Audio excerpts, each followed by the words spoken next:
है सर्वनाम प्रोनाउन।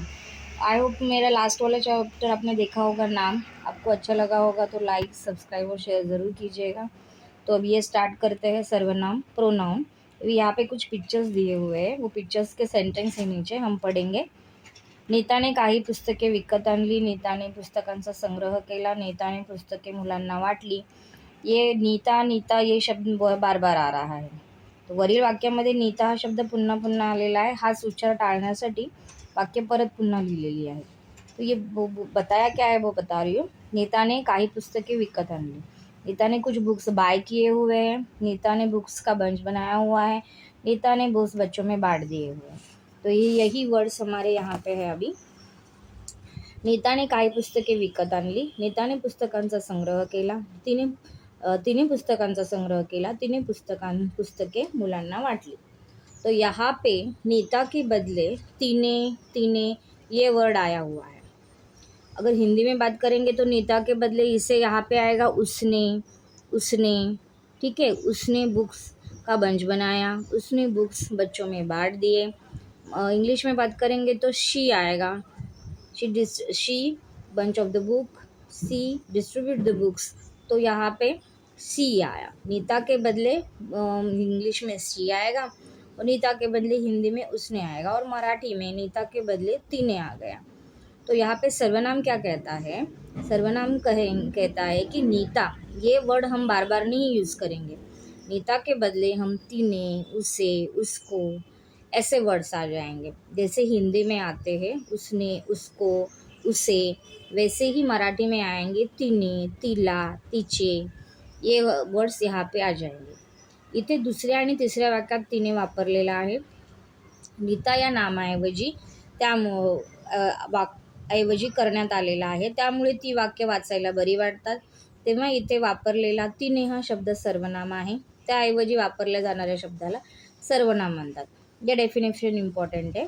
नामाऐवजी वापरल्या जाणाऱ्या शब्दाला सर्वनाम म्हणतात। नाम जो नेम हम यूज़ कर रहे हैं, जो ऑब्जेक्ट है हमारा, उसके बदले हमने वहाँ पे सर्वनाम यूज़ किया हुआ है। कोई भी नाम हो सकता है। जो हमने नाम वाले चैप्टर में पढ़ा था, वो नाम वाले चैप्टर के बदले अब हम उसका प्रोनाम यूज़ करेंगे। अभी सर्वनाम के कुछ प्रकार दिए हैं यहाँ पे। सर्वनाम के प्रकार: काइंड्स ऑफ प्रोनाउन, पुरुषवाचक सर्वनाम, पर्सनल प्रोनाउन, दर्शक सर्वनाम, डेमोन्स्ट्रेटिव सर्वनाम, संबंधी सर्वनाम, रिलेटिव्ह प्रोनाउन, प्रश्नवाचक सर्वनाम, इंटरोगेटिव्ह प्रोनाउन, सामान्य किंवा अनिश्चित सर्वनाम, आयडेंटिफाइड सर्वनाम प्रोनाउन, आत्मवाचक सर्वनाम, रिफ्लेक्सिव सर्वनाम। तो यहाँ पे सर्वनाम के ये प्रकार है। तो सबसे पहले हम पुरुषवाचक सर्वनाम देखेंगे। पुरुषवाचक सर्वनाम में बोलनारी व्यक्ति स्वतःबद्ध जो बोल रहा है, जो सेंटेंस में जो बोल रहा है वो खुद के बारे में बोल रहा है, स्वतःबद्दल ज्याच्याशी बोलतोय, जिसके बारे में बोल रहा है, वो थर्ड ज्याच्याविषयी बोलतोय, यासाठी या सर्वनामचा उपयोग करतात। त्याला पुरुषवाचक सर्वनाम म्हणतात। मी, तू, ते। ये हो गया फर्स्ट वाला मी, स्वतःबद्दल। तू जिसके बारे में बोल रहे हैं वो, और तो जिसके लिए बोल रहे हैं वो। तो उसके ये प्रकार से आपको और कुछ अच्छे से समझ में आएगा, देख लीजिए। पुरुषवाचक सर्वनाम में 3 पार्ट आ रहे हैं। तो मतलब सर्वनाम के और तीन पार्ट है। प्रथम फर्स्ट पर्सन, द्वितीय सेकंड पर्सन, तृतीय थर्ड पर्सन। फर्स्ट पर्सन बोलेगा खुद के बारे में, एक वचन होगा तो खुद के बारे में, अनेक वचन होगा तो 2-3 वचन हो गए यहाँ पे। मतलब हम तीनों बैठे हैं, हम चारों बैठे हैं तो वी यूज़ आएगा, अम्मी यूज़ आएगा। द्वितीय में सेकंड पर्सन के बारे में बोला जाएगा, दूसरे के बारे में बोला जाएगा। यू में भी वही आएगा, तुम्हें भी। या भी 2-3 लोग भी साथ में होंगे तो भी यू ही आएगा। थर्ड मतलब थर्ड पर्सन के बारे में बोला जाएगा तो ती, ते। शी, ही, शी, इट। ते, त्या, ती, दे। तो ते, त्या, ती के बारे में दे यूज़ होएगा। अगर अनेक वचन में होगा तो मतलब बहुत सारे लोग होंगे, 3, 4, 5, 6 कितने भी। और यहाँ पे 1 पर्सन होगा लेकिन थर्ड पर्सन, तो ती, ते, तो शी, ही, इट आ जाएगा। तो यहाँ पे सर्वनाम के 6 प्रकार बताए हुए। 6 प्रकार में सबसे पहला पुरुषवाचक सर्वनाम है। उनके 3 पार्ट हैं। मतलब पुरुषवाचक सर्वनाम के और 3 भाई बहन हैं। उसमें से पहला आएगा खुद के बारे में, दूसरा आएगा दूसरे के बारे में, तीसरा आएगा तीसरे के बारे में। आई होप ये आपको समझ में आ गया होगा पुरुषवाचक। तो आगे बढ़ते हैं। दर्शक सर्वनाम, डेमॉन्स्ट्रेटिव्ह प्रोनाउन। जवळची किंवा दूरची वस्तू दाखवण्यासाठी जे सर्वनाम येतात त्यांना दर्शक सर्वनाम म्हणतात। उदाहरणार्थ हा, ही, हे जवळची वस्तू आणि दूरची वस्तूसाठी ते, ती, ते। मतलब इंग्लिश में बोला गया दिस एंड दैट, ऐसे जो हम यूज़ करेंगे उसी प्रकार का सेम टू सेम है ये। हा, ही है नज़दीक के लिए, तो, ती, ते दूर के लिए। तो ये चित्र क्रमांक 1 दिया है, चित्र क्रमांक 2 दिया है। ये नज़दीक है तो यहाँ पे दिस जाएगा। हा आमच्या गावातील सूचना फलक आहे, हा। तो दूरचा डोंगर दूर आहे, तो मतलब वो वाला। तो यहाँ पे आया दूर के लिए तो, और नज़दीक के लिए हाँ। अभी सेकंड में हा, फर्स्ट में हा या सर्वनामाचा उपयोग केलेला आहे कारण ती वस्तू जवळ आहे, आणि 2 मध्ये तो सर्वनामाचा उपयोग आला आहे कारण ती दूरची आहे। अशा प्रकारे यासारख्या शब्दांसाठी जवळच्या आणि दूरचा ओळखण्यासाठी त्याला दर्शक सर्वनाम म्हणतात। उसको बोला जाता है दर्शक। अभी संबंधी सर्वनाम, रिलेटिव्ह सर्वनाम। वाक्यात पुढे येणाऱ्या दर्शक सर्वनामाशी संबंध दाखवणाऱ्या सर्वनामाला संबंधी सर्वनाम म्हणतात। जो, जी, जे, ज्या, ज्याने, त्याने, ऐसे। खालील वाक्य वाचल्यावर आपल्याला आणखीन और अच्छे से समझ में आएगा। ये वर्ड्स पढ़ेंगे तो, सेंटेन्स पढ़ेंगे तो। जे वाटते ते तसेच असतेच असे नाही। ज्याने मेहनत केली त्याने बक्षीस मिळवलं। जे, ते, ज्याने, त्याने, ये हो गया संबंध बता रहा है वाक्य में। जिसने, जे वाटते ते, उसको जो लगा वो, जो वो हिंदी में बात करेंगे तो। जाने, त्याने, उसको वैसे, जैसे मेहनत करेगा वैसे फल मिलेगा। ये वाक्य का अर्थ हो गया है। अभी यहाँ पे प्रश्नार्थक सर्वनाम देखते हैं, इंटरोगेटिव प्रोनाउन। यहाँ पे क्वेश्चन ही आ जाएगा। इंटरोगेटिव में प्रश्नार्थ मतलब यही पे हमें समझ में आ जाता है की उसमें प्रश्न ही इन्क्लूड होगा। या सर्वनामाचा उपयोग वाक्यात प्रश्न विचारण्यासाठी होतो, त्याला प्रश्नार्थक सर्वनाम म्हणतात। उदाहरणार्थ कोण, काय, कोणास, कोणी, ऐसे। तो उदाहरण है हा नवीन कोट कोणाला रे, कोणाला। प्रश्न आ गया ना, किसके लिए। तो आ गया प्रश्नार्थक। तू काय घालणार, काय। आ गया प्रश्न, मतलब जहाँ पे प्रश्न का है तो वहाँ पे इंटरोगेटिव आ जाएगा। सामान्य किंवा अनिश्चित, इंटरोगेटिव्ह प्रोनाउन्स।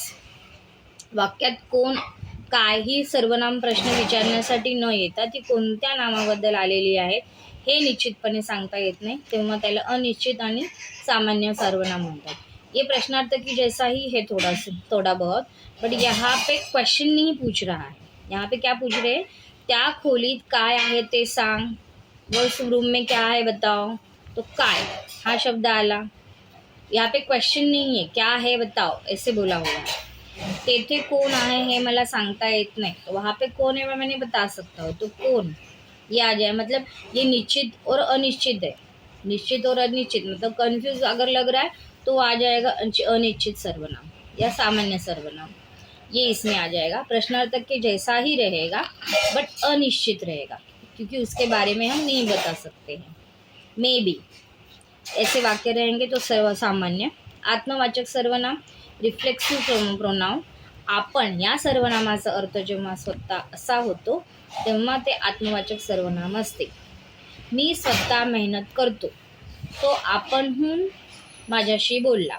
अभी ये आत्मवाचक मतलब क्या, आत्मवाचक मतलब हमारे बारे में, हमारी आत्मा के बारे में बोल रहा है, वो पर्सन के बारे में यहाँ पे बोल रहे हैं। तो खुद के बारे में अगर बोल रहा है तो खुद का ही वर्ड आएगा यहाँ पे। मी, स्वतः, आपण, ये जो वर्ड्स आएंगे तो समझ लेने का कि आत्मवाचक सर्वनाम है। लेकिन बच्चों ये प्रश्नार्थक, सर्वसामान्य, आत्मवाचक या संबंधी, सामान्य ये ज़्यादा नहीं आता है स्टडीज़ में। ये क्वेश्चन इसके बारे में ज़्यादा नहीं पूछेंगे, खाली सर्वनाम पहचानो इसके बारे में ही ज़्यादा से ज़्यादा क्वेश्चंस आते हैं। तो ये क्वेश्चंस यहाँ पे ऐसे रहेंगे, खालील वाक्यातील सर्वनाम ओळखा। तो ये खाली ऐसे ही रहेगा, ज़्यादा दर्शक कौन सा है, आत्मवाचक कौन सा है, सामान्य कौन सा है, ये इसके बारे में ज़्यादा क्वेश्चंस हमारे स्टडीज़ में नहीं है। अगर क्वेश्चन आ भी गया ग्रामर के बारे में तो इस तरह का आएगा, ये ज़्यादा क्वेश्चन नहीं आएगा। तुम लोगों को खाली सर्वनाम पहचानना, सर्वनाम भैया कौन सा है इसमें तो वही पहचानो यहाँ पे। पण मला वाचायला आई आहे, वाचवायला आई आहे, पण मला वाचवायला आई आहे। तो इसमें क्या आ गया, मला। नाम कोई भी नहीं, नाम के बदले यहाँ पे क्या है, मला। तो ये हो गया सर्वनाम। त्याने त्या दोघांच्या आनंदावर विरजण घातले, यहाँ पे भी नाम नहीं है, त्याने है, तो ये आ गया त्याने। सर्व मुलांना आम्हीच खाऊ वाटप केले, सर्व। यहाँ पे त्याने, तूने, मला, उसके कुछ भी नहीं है, तो यहाँ पे है सर्व और अम्मी, तो ये 2 वर्ड आ सकते हैं सर्वनाम में। त्या आशा सूर्यकन्या होत्या, तो यहाँ पे क्या है, त्या। आणि त्याचे दुःख दूर करण्याची तळमळ होती, त्यांचे। आणि त्यांचे दुःख दूर करण्याची तळमळ होती, त्यांचे। ये हो गया सर्वनाम। तिने आईला ते पान दाखवले, तिने। मी पुन्हा एकदा पुस्तक वाचते, मी। हे तिला कळलेच नाही, हे। तो सर्वनाम में ज़्यादा से ज़्यादा मला, त्याने, सर्व, आम्ही, त्या, त्यांचे, तिने, मी, हे, यही वर्ड्स आते हैं। हमारे रोज़ के जीवन में ही रहते हैं, हम ये रोज़ यूज़ भी करते हैं, बट इसको सर्वनाम बोला जाता है ये हमें पता नहीं रहता है।